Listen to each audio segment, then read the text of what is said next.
Nestled in the high hills of northern Greece, Konitsa relies on its natural beauty for tourism. Recently, they've had different visitors. At one end of the little high street, local activists persuaded the government to turn over this former orphanage to house Syrians. Having hot meals and a roof over your head is no comparison with the squalor of the tent camps. Almost all these refugees are families. All the children are aged 10 or under. Esra has started learning Greek.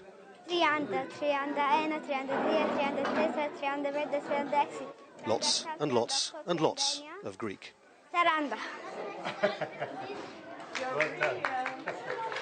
Her dad has the look of a man who's relieved his daughter is at last somewhere peaceful. It is a light in the dark days that I'm afraid will rise over Europe. There is no other way than solidarity. This is the only way of behaving as human beings. There is no other way. Konitsa then is proud of itself. No fears here of refugees undermining their culture or threatening anyone. Adonis helps run a local taverna. And it's time for the soup now. His grandparents had to flee what was then Asia Minor and is now Turkey. They were pursued across the Aegean Sea as refugees in their own country, and they settled with nothing in Konitsa. More than half the 3,000 people who live here share the same heritage. A lot were drowned in the sea, a lot were killed as the way they were coming here. A lot were lost. Brothers and sisters who have found themselves after many years. Sounds like Syrians nowadays. Something like that. In the afternoons, the refugees stroll around town with their children, who in turn are given treats by the local shopkeepers.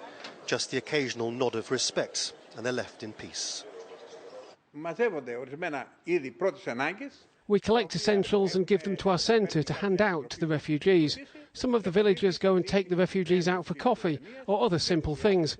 They've seen the friendly attitude of the villagers towards them.